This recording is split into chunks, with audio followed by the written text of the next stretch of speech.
গৌরব আমাদেরকে মহিমান্বিত করেছে, সেটিকে ভেঙে ফেলার চেষ্টা করা হচ্ছে, সেটিকে একমাত্রিক, একদলীয়, এক কেন্দ্রিক করার চেষ্টা করা হচ্ছে।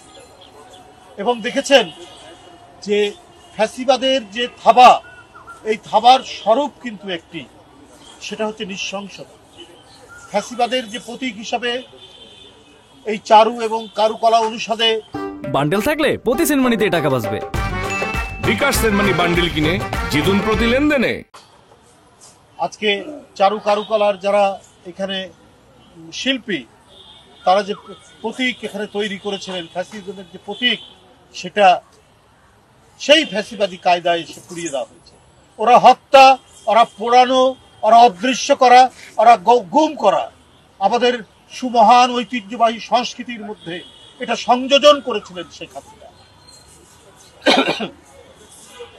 সেই সংযোজনের কারণে সেই সংস্কৃতি থেকে তারা বেরিয়ে যেতে পারছে না।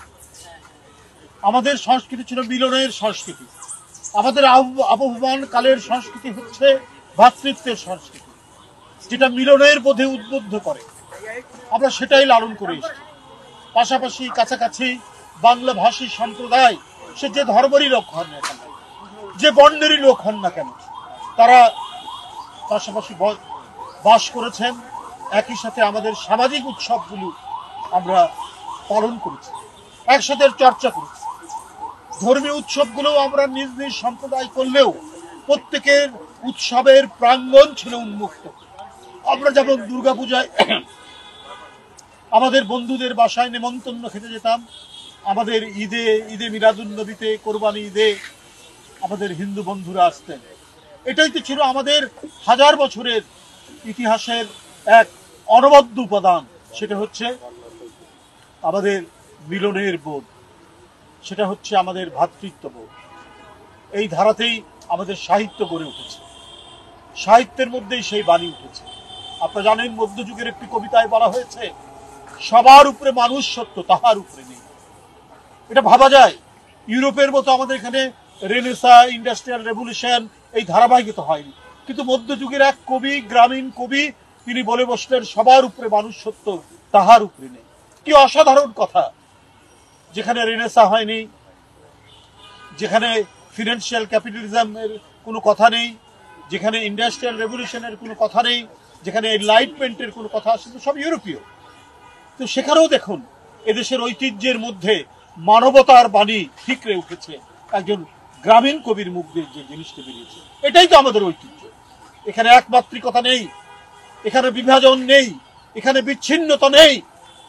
আমরা সবাই একই ধানের মিরার।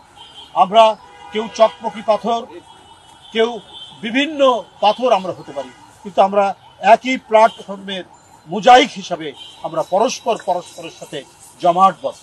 তাই বন্ধুরা আমার, আমরা 5ই আগস্টের পর যে মুক্ত বাতাবরণ তৈরি হয়েছে, যে মুক্ত পরিবেশ তৈরি হয়েছে, যে স্বস্তি এবং শান্তিদায়ক যে পরিবেশের মধ্যে আমরা প্রাণবন্ত গণতন্ত্রকে পাওয়ার জন্য আমরা এখন অপেক্ষা করছি। আমরা বলছি যে প্রয়োজনীয় সংস্কার সম্পন্ন করে তাড়াতাড়ি অবাধ এবং সুষ্ঠু নির্বাচনের আপনারা ব্যবস্থা করুন। অন্তর্বর্তীকালীন সরকারের কাছে এটা বারবার আমরা আহ্বান জানিয়েছি, আমরা দাবি করেছি। এই নিয়ে অনেকেই অনেক ধরনের ধোঁয়াশা তৈরি করার চেষ্টা করছেন। আমার মনে হয় অন্তর্বর্তীকালীন সরকার সেই সবে কান না দিয়ে অতি দ্রুত, যার প্রতীক্ষা দীর্ঘদিনের, যে দাবি করতে গিয়ে ইলিয়াস আলী নেই আমাদের কাছ থেকে, চৌধুরী আলম নেই, সাইফুল ইসলাম হিরু নেই, সুমন নেই, জাকির নেই, অসংখ্য নেতা কর্মী আমাদের নেই, শুধু অবাধ সুষ্ঠু নির্বাচন নিশ্চিত করার এই দাবি নিয়ে গণতন্ত্রের অন্যান্য যে উপাদানগুলি সেটি প্রতিষ্ঠা করা, আমাদের মাঝ থেকে মানবিক সাম্য, আমাদের মাঝে ন্যায় বিচার, মানুষের শেষ আশ্রয়, এটা শেখ হাসিনা একেবারে উচ্ছেদ করেছে। ন্যায় বিচার মানে হাসিনার বিচার, আদালত মানে হচ্ছে আওয়ামী লীগের একটি কার্যালয়, এইটা প্রতিষ্ঠা করেছিল। এখন সেই জায়গা থেকে আমাদের ফিরে আসার দায়। আমরা শিল্প সংস্কৃতির চর্চা সেখানেই সমৃদ্ধশালী হবে, যেখানে গণতান্ত্রিক পরিবেশ থাকবে, যেখানে কেউ আগুন দিয়ে কিছু পড়াবে না, যেখানে সবাই নির্মাণ করবে তাদের যে শৈলী, সেই শৈলীর বহিঃপ্রকাশ ঘটাবে। এই ম্যানিফেস্টেশন আমাদের সংস্কৃতির অঙ্গ। সুতরাং আমরা মনে করি যে প্রয়োজনীয় সংস্কার, হ্যাঁ সংস্কার করতে হবে, কিন্তু সংস্কার তো চিরস্থায়ী বন্দোবস্ত নয়, পার্মানেন্ট সেটেলমেন্ট অ্যাক্ট নয়, সংস্কার চলমান প্রক্রিয়া। এখন যতটুকু করা যায় হবে, আবার যারা ক্ষমতায় আসবেন অনেক জায়গা থেকে অনেক দাবি আসবে, কথা উঠবে, সেটা রাজনৈতিক দল এবং জনপ্রতিনিধিরা সেটা বিবেচনায় নিয়ে সংস্কারের ধারাবাহিকতা চলবে, কিন্তু গণতন্ত্রের ধারাবাহিকতাকে তো বন্ধ রাখা যাবে না। গণতন্ত্রের ধারাবাহিকতা কেউ অক্ষুণ্ণ রাখতে হবে। আমরা এই সব কিছু নিয়েই আমরা একই ধ্যানের মিনাল এখানে যারা উপস্থিত হয়েছি, আমাদের শিক্ষকবৃন্দ, আমাদের এখানে যারা ছাত্ররা আছেন বা অন্যান্য রাজনৈতিক দল যারা আছেন, যারা গণতন্ত্রের জন্য লড়াই করেছে, আমরা আমাদের বিভিন্ন মত পার্থক্য থাকবে, আমরা একে অপরের অনেক সমালোচনা করব, কিন্তু ফ্যাসিবাদের প্রকাশ ঘটবে না। কারো মত প্রকাশের জন্য সেই ভল্টিয়ারের উদ্ধৃতি দেই, আমি তোমার সাথে আমার ভিন্নতা থাকতে পারে, কিন্তু তোমার মত প্রকাশের স্বাধীনতার জন্য আমরা আমাদের জীবন দিয়ে দিতে পারি। সেই ভল্টিয়ারের কথার পুনরুক্তি আজকেও আমরা করছি। এই সমাজ যাতে আধিপত্যবাদ, সম্প্রসারণবাদ, যারা আমাদের দীর্ঘদিনের অর্জিত আমাদের যে সাংস্কৃতিক ঐতিহ্য, গর্ব, আমাদের অর্জন, এইটাকে যেন তাদের থাবায় বিন্যস্ত করতে না পারে। আমরা আমাদের যে সংস্কৃতি সেটা নিয়েই আমরা চলবো। আমরা জল চৌকিকে জল চৌকি বলবো, আমরা পানি গ্রহণকে পানি গ্রহণই বলবো, এটার কোনো পরিবর্তন হবে না।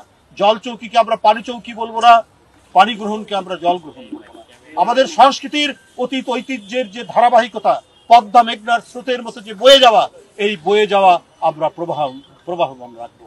আজকে চারু কারুকলা ইনস্টিটিউটের অনুষদে যে আমি ফ্যাসিস্টদের যে আক্রমণের এখানে বহিঃপ্রকাশ দেখলাম, যে ছাই দেখলাম, আমি তার তীব্র নিন্দা প্রতিবাদ জানাচ্ছি।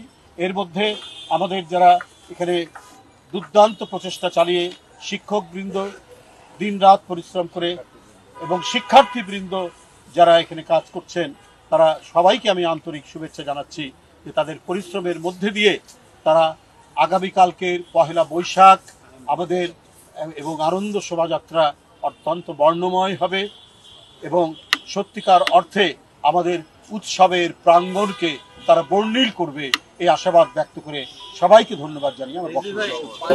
পানি বলতে চান, জল চৌকিকে জল চৌকি বলতে চান, সেটি আমাদের সংস্কৃতির অংশ আপনি বলছিলেন। তাহলে মঙ্গল শোভাযাত্রা আনন্দ শোভাযাত্রায় পরিবর্তিত হচ্ছে, আবার নতুন করে আবার ফিরে যাওয়ার কথা বলা হচ্ছে, সেটি নিয়ে আপনাদের